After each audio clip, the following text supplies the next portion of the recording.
और नारद जी के प्रश्न का उत्तर जब कोई नहीं दे पाया तो अब बड़े संकट हो गया। जब संकट हो गया तो नारद जी महाराज वृंदावन से चले इधर हरिद्वार होते हुए, और तब पहुंचे कहां?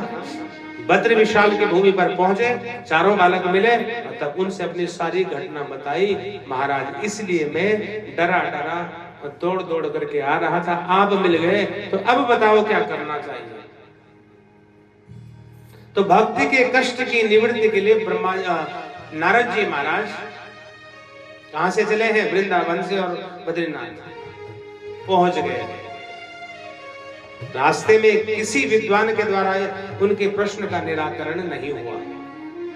सनत कुमार ने कहा महाराज भाई इतनी सी समस्या है। बोले इतनी सी?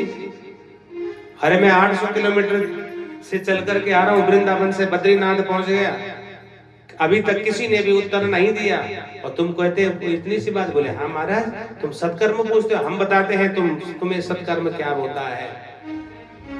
बोले सत्कर्म क्या है? तो सत्कर्मो सूचको नूनम ज्ञान यज्ञम स्मृतो बुधे श्रीमद् भागवतालाप सतुगीतम शुकादिवी। अरे बोले तुम सत्कर्म पूछ रहे हो, श्रीमद् भागवत की कथा को ही सत्कर्म कहते हैं।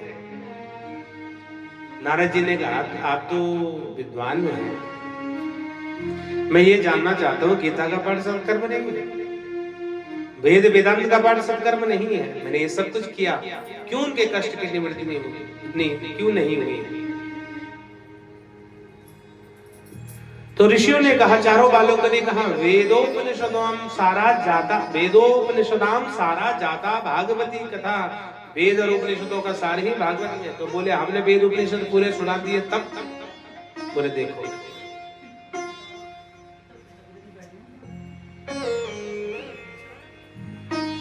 जैसे गन्ने के अंदर चीनी होती है, लेकिन जो काम चीनी करेगी वो गन्ना का टुकड़ा थोड़ी करेगा। उसके रस को निकाला जाएगा, फिर उसकी चीनी बनाई जाएगी, तब हलवा बनेगा, चाय बनेगी। और हम सोचे कि चीनी खत्म हो जाए और गन्ने के टुकड़े 2-4 काट करके चाय में डाल दो तो चाय पीने योग्य नहीं रहेगी, है तो गन्ने से। ऐसे ही आम का फल बड़ा मीठा होता है, रसयुक्त होता है। कोई कहे कि आम का फल इतना मीठा है तो इसकी जड़ कितनी मीठी होगी, और कोई जड़ खोद करके खाने लग जाए तो क्या उसमें स्वाद रहेगा, रस रहेगा? नहीं रहेगा। बोले ऐसा ही है, आपने जो सुनाया उसमें छिलका भी है, गुठली भी है, भूसा भी है, सब कुछ है,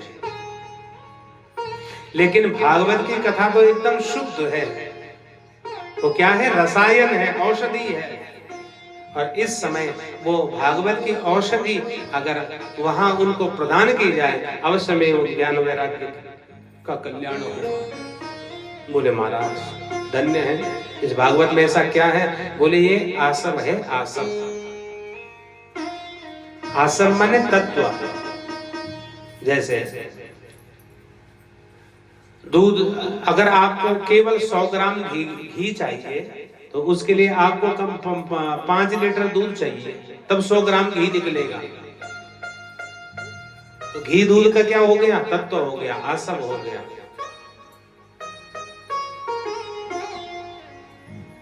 जैसे एक साधारण सी बात है,